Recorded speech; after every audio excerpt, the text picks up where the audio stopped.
جو بندہ رمضان کے روزے نہ رکھ سکتا ہو اور فدیہ ادا کرنا چاہتا ہو تو کتنا فدیہ ادا کرے گا، فدیہ ادا کرنے کا طریقہ کیا ہے، کب ادا کرنا ہے، اور فدیہ کس کس بندے کی طرف سے ادا کیا جا سکتا ہے اور کون کون فدیہ دے سکتا ہے، مکمل ڈیٹیل کے ساتھ جانیں گے۔ السلام علیکم، امید ہے آپ سب خیریت سے ہوں گے اور آپ کو یہ بھی پتہ چل گیا ہوگا کہ آج کی اس ویڈیو میں ہم جانیں گے کہ اگر کوئی بندہ رمضان کے روزے نہیں رکھ سکتا تو وہ ان کے بدلے میں فدیہ کتنا ادا کرے گا، کون کون بندہ ادا کر سکتا ہے۔ سب سے پہلے یہ بات توجہ کے ساتھ سن لیں، ہر بندے کو فدیہ ادا کرنے کی اجازت نہیں ہے۔ اللہ پاک نے رمضان کے روزے فرض کیے ہیں تو روزے رکھنے ہیں۔ جو بندہ صحت مند ہے، تندرست ہے، ٹھیک ہے، وہ روزے رکھے گا، اور جو بندہ فی الحال اس موجودہ رمضان میں، یعنی جس رمضان میں وہ موجود ہے، جو اس پر روزے آئے ہیں، اس میں اگر وہ ٹھیک نہیں ہے اور واقعی کسی صحیح ڈاکٹر نے اس کو بتایا ہے کہ اس کی وجہ سے تمہاری حالت بہت زیادہ خراب ہو سکتی ہے اور پکا یقین ہو کہ حالت بہت زیادہ بگڑ جائے گی، یا پھر اتنا شدید بیمار ہے کہ اس وقت اس رمضان میں روزے نہیں رکھ سکتا،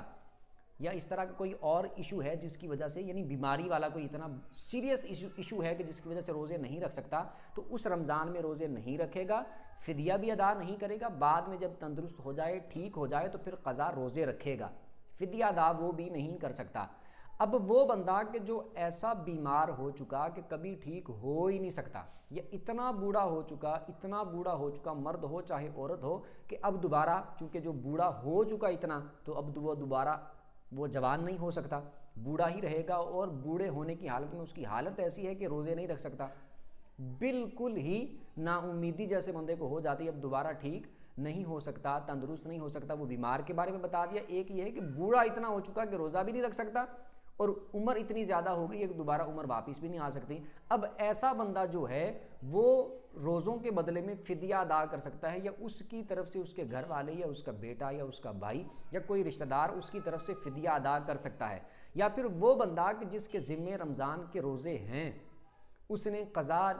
ادا بھی نہیں رکھے اور ان کی قضا بھی نہیں کی، اور اس بندے کا انتقال ہو چکا ہے، جیسے کسی کا باپ ہے، کسی کا بھائی ہے، کسی کا بیٹا ہے، یا پھر کسی کا کوئی رشتہ دار ہے کہ اس نے رمضان کے روزے نہیں رکھے تھے، ادا بھی نہیں رکھے، ان کی قضا بھی نہیں کی، ان کا فدیہ بھی اس نے ادا نہیں کیا تھا، یا جو بھی اس کا معاملہ تھا، مطلب یہ ہے کہ اس نے رمضان کے روزے نہیں رکھے تھے، قضا بھی نہیں رکھے تھے۔ تو اب اس بندے کا انتقال ہو چکا، اب چونکہ وہ مر چکا ہے، انتقال ہو چکا ہے، تو اب وہ خود تو نہ تو قضا روزوں کی کر سکتا ہے، نہ خود آگے فدیہ دے سکتا ہے، تو اب اس کی طرف سے فدیہ دیا جا سکتا ہے، کیونکہ وہ قضا روزے نہیں رکھ سکتا، وہ انتقال کر چکا ہے۔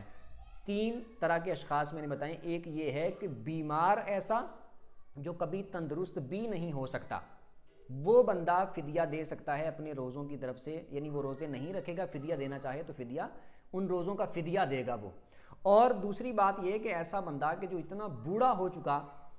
کہ وہ روزے نہیں رکھ سکتا، تو اب یقینی بات ہے کہ جوانی کی طرف لوٹ کے واپس تو نہیں آئے گا، اب وہ بھی فدیہ ادا کر سکتا ہے، یا اس کی طرف سے بھی فدیہ ادا کر سکتے ہیں۔ تیسرا وہ بندہ کہ جو انتقال کر چکا ہے،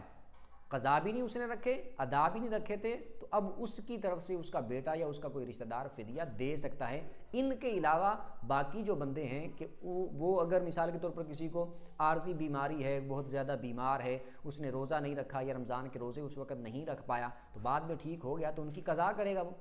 1 مہینے بعد، 2 مہینے بعد، 3 مہینے بعد، 5 مہینے بعد، 6 مہینے بعد وہ ٹھیک ہو جاتا ہے تو ان روزوں کی قضا کرے گا، وہ فدیہ نہیں دے سکتا۔ اب فدیہ دینا کتنا ہے، ادا کتنا کرنا ہے، اس کے لیے میں آپ کو ایک جنرل بات بتا دیتا ہوں، کیوں کہ جو فدیہ دیا جاتا ہے تو اس کا بھی بالکل وہ فطرانے والا حکم ہوتا ہے۔ جب یہ دیا جاتا ہے فدیہ تو اس وقت یوں کیا جاتا ہے کہ یا تو یہ کشمش کے اعتبار سے دیا جاتا ہے، یا کھجوروں کے اعتبار سے دیا جاتا ہے، یا جو کے اعتبار سے دیا جاتا ہے، یا گندم کے اعتبار سے دیا جاتا ہے، اور ہر سال جب رمضان آتا ہے تو ان چیزوں کا ریٹ مختلف ہوتا ہے، تو اس کے مطابق پھر جو فدیہ دینا ہوتا ہے اس کے پیسے اور مقدار بھی اس حساب سے کبھی کم کبھی زیادہ، اکثر ویسے زیادہ ہی ہوتی ہے، بڑھ جاتی ہے، اس میں فرق یعنی ہوتا ہے۔ تو اب اپنے اعتبار سے دیکھ لیں کہ جس سال میں آپ نے صدقہ فطر یعنی فطرانہ جس کو بولتے ہیں، جتنا آپ نے ایک بندے کا ادا کرنا ہے، اتنا ہی جتنے روزوں کا فدیہ دینا ہے، اتنا ہی جتنا ایک بندے کا فطرانہ بنتا ہے، ایک روزے کی طرف سے اتنا فدیہ ادا کرنا ہے۔ جتنا ایک بندے کا فطرانہ بنتا ہے اتنا ہی ایک روزے کی طرف سے فدیہ بنے گا۔ تو 30 روزے ہیں تو اس کو 30 کے ساتھ ضرب دے لینی ہے، یعنی 30 بندوں کا جتنا فطرانہ بنتا ہے اتنا 30 روزوں کا فدیہ بنے گا۔ اگر اس کے 2 سال کے روزے ہیں اسی حساب سے، 3 سال کے روزے ہیں اسی حساب سے، 4 سال کے روزے ہیں اسی حساب سے، پوری زندگی کے روزے ہیں، انتقال کر چکا ہے اس کی طرف سے دینا ہے۔ تو اس حساب سے اس کا حساب لگا لینا ہے اور یوں کر کے فدیہ ادا کرنا ہے۔ امید کرتا ہوں اچھے طریقے سے سمجھ آ گئی ہوگی۔ پھر بھی اس میں سے اگر آپ کو کوئی بات سمجھ نہ آئی ہو کمنٹ میں آپ اپنا سوال کر سکتے ہیں، اور آپ میں سے جو بھی آن لائن قرآن پڑھنا چاہتا ہو، ترجمہ پڑھنا چاہتا ہو، تفسیر پڑھنا چاہتا ہو، حدیث پڑھنا چاہتا ہو، کلاس لے کر مسائل سیکھنا چاہتا ہو، تو وہ نیچے لکھے ہوئے نمبر پہ رابطہ کر سکتے ہیں۔ اور دوسری بات یہ کہ جیسے آگے ماشاءاللہ رمضان آنے والا ہے الحمدللہ، تو اس میں انشاءاللہ مکمل رمضان کے بارے میں کورس کی صورت میں ویڈیوز بنا کے اپلوڈ کی جائیں گی، تمام مسائل پر، روزوں کے جتنے مسائل ہیں، کن سے ٹوٹتا ہے، کن سے نہیں ٹوٹتا، کن سے مکروہ ہو جاتا ہے، روزے کے مسائل کیا ہیں، مکمل ڈیٹیل کے ساتھ ہر ایک پر انشاءاللہ ویڈیوز بنا کے رمضان میں اور کچھ رمضان سے پہلے اپلوڈ کی جائیں گی۔ انشاءاللہ وہ آپ دیکھیے گا، بہت کچھ آپ کو سیکھنے کو ملے گا۔ ویڈیو جس کو اچھی لگی ہو ویڈیو کو لائک کر دیں، چینل کو سبسکرائب کر دیں، بیل آئیکن پر پریس کر دیں تاکہ جو بھی دینی مسائل پر ویڈیو اپلوڈ ہو اس کا نوٹیفیکیشن آپ کو مل جایا کرے۔ اگلی ویڈیو تک کے لیے اجازت دیجیے، اللہ حافظ۔